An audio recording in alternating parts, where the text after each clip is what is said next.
Hi, everybody. Thank you so much for joining us today for our Little Italy of LA podcast. I'm your host, Deborah Zara Kobylt, and we are joined today by Alessio Della Valle, who's joining us from Los Angeles, fresh in from Florence to talk about his film, American Night. Thank you so much for being here. Thank you for having me. Okay, what an extraordinary film.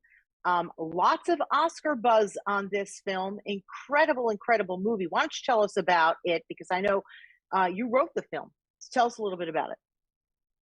Yes, I wrote the film, and it is a genre bending hybrid. I didn't Yeah. want to go for one genre. I wanted to have elements of noir based on the characters of noir, the anti-hero, the antagonist, the good wife, the femme fatale, and the innocent. And then do a twist on what are the rules of noir, and I have a love story, a big love story, a little bit like Romeo and Juliet, and have action in it, and have elements of comedy. So I wanted to do a mix of genres. And it really is about, it's a movie that is about accepting who you are and accepting your own nature. Because all the characters in the film, instead of doing the classical hero's journey, which is the hero has a goal and he needs to face challenges. And at the end, when he reaches or not his goal, he learns something and he changes and he comes back home transformed. I don't believe people change unless they really want to or put a lot of effort into it. So I created an arc for the characters in which at the end, without spoiling what happens, but what they do is they accept who they are and they embrace their own nature. So it's about accepting your own nature and accepting who you are. And it's all within the backdrop, if you will, of the world of art, right? The art world, the underbelly, the dark and the beautiful world of art. And in this film, you have some extraordinary original works of art too. Would you tell us about that? Yes, I really like art and I wanted to be a character or a protagonist in the story. Not usually art in movies is in the back. I wanted art to be present and to be a protagonist.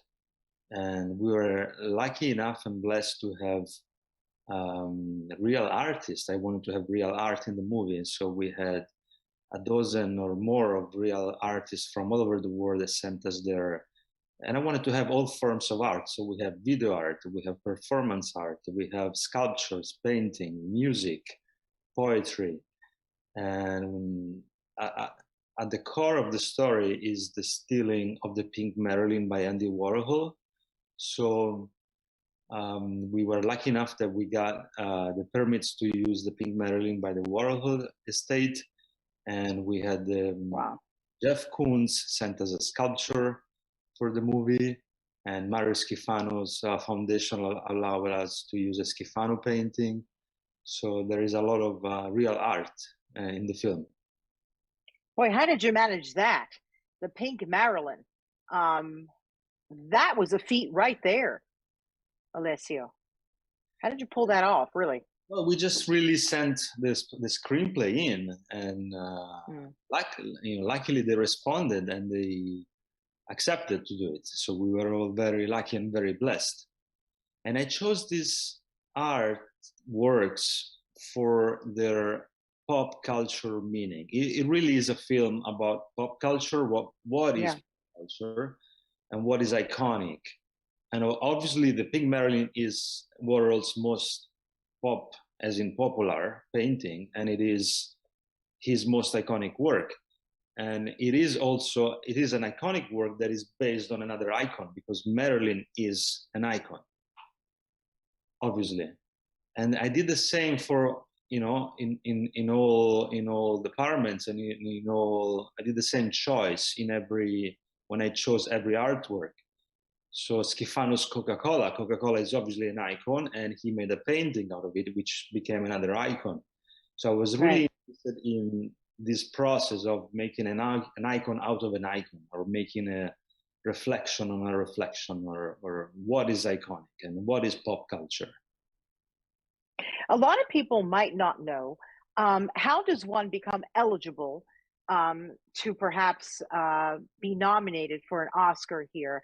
And that, if you could walk us through that, right? Because you presented at the Venice Film Festival, you got lots of incredible reviews there, right? Is that how it works? Once you present at one of the top film festivals, then you come here and also do your publicity here, right? And then it's eligible for an Oscar nomination. Is that how that works? Yes, we were very blessed. We did our world premiere in Venice. They during the Venice Film Festival, they built a floating stage in the lagoon, and the audience was sitting in the gondolas in the water watching the film. So it was a really magical night. And Wow. we also shipped the paintings and the sculpture from all these artists for an exhibition. So we had an art exhibition opening of all the art that is in the film, and we screened the film in the lagoon, the Venice lagoon. So it was a magical night. And then, yes, we have submitted the film for the Academy Awards.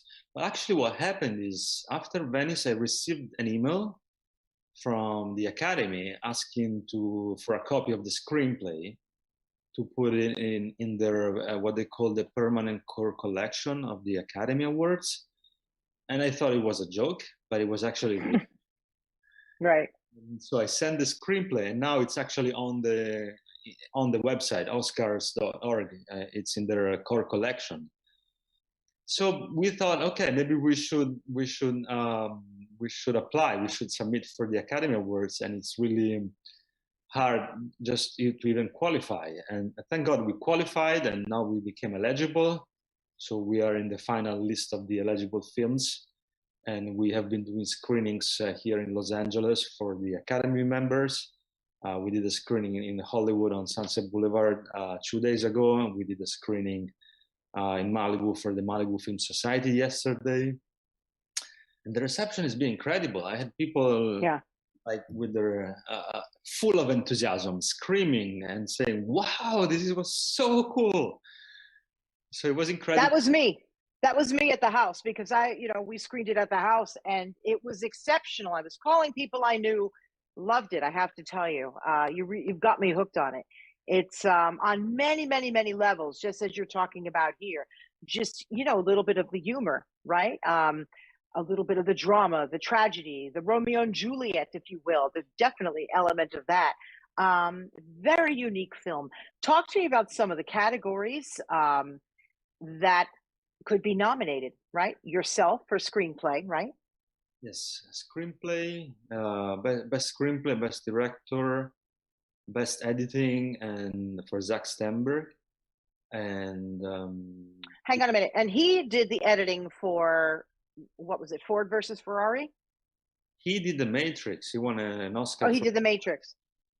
Okay. City Dream and Lord of War, many incredible films. It was also a miracle that he accepted to edit, a small film from Italy, a first-time director from Italy. But again, we sent him the screenplay, and he loved it. And he flew to Rome. He saw the movie, or what we had shot of the film, and he accepted to do it. So we were all very thrilled to have such a talented editor on board of this movie. And how about the score? I believe that's also eligible, right? The score is composed by Marco Beltrami, who was also two times Academy Award nominee. And he came to the Q&A and the screening last night in Malibu. So he answered questions from the audience, and it was really kind of him, and it was just great. Also because he embraced the project, and he, just like I did, was really interested in what Warhol did and how this process is done.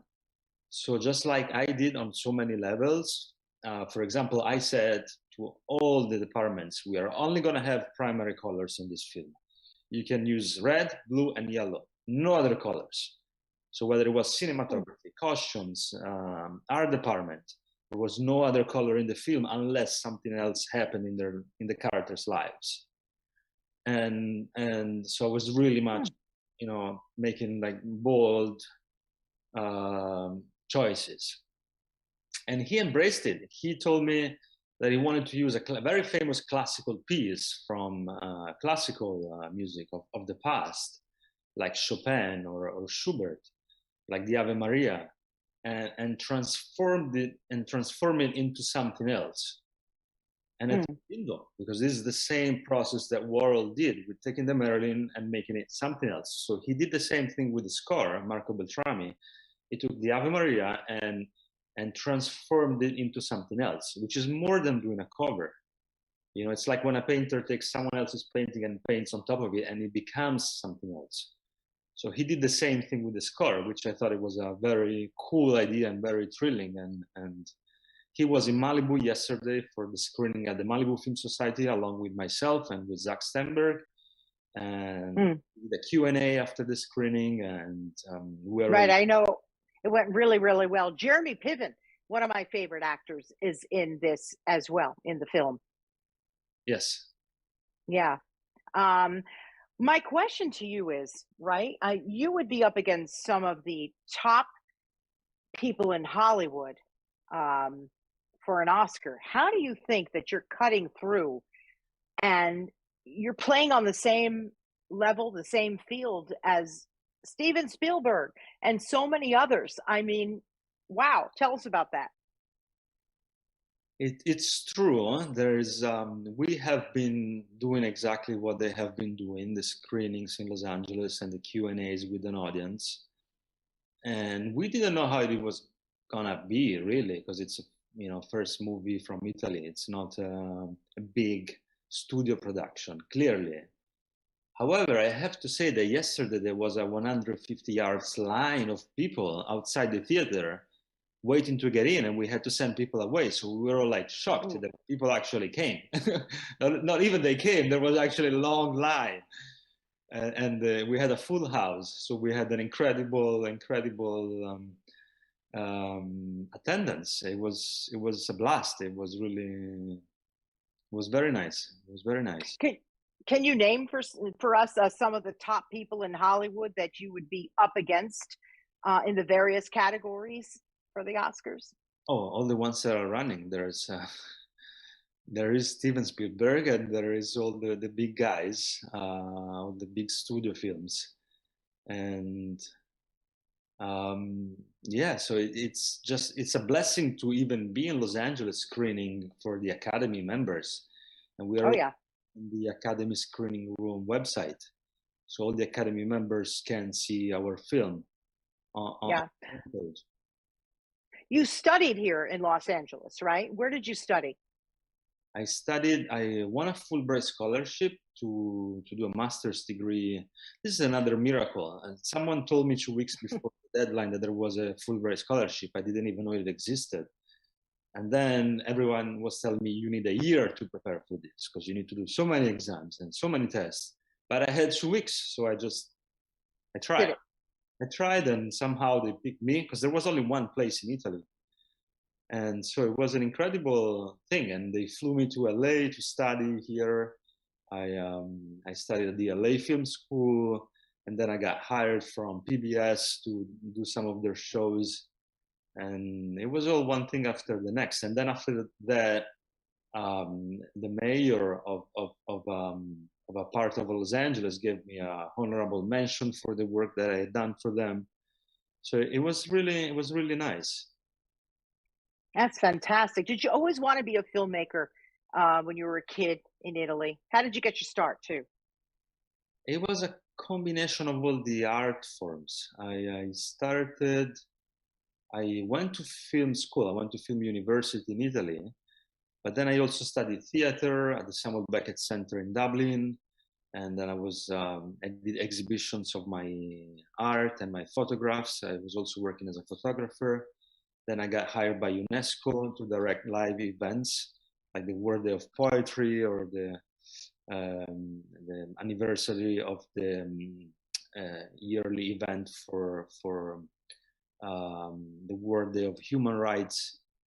So we were doing like these big events like at the US Consulate in Florence or at the Music Conservatory or in art galleries. They asked me to direct documentaries in the Uffizi Gallery in Florence.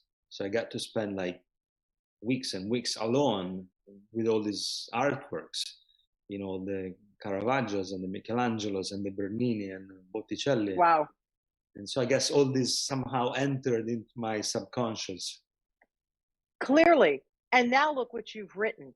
It's pretty extraordinary. How do you feel after coming here to LA and all the screenings and having people lined up, more than 100 folks just lined up to see your film? How does that make you feel?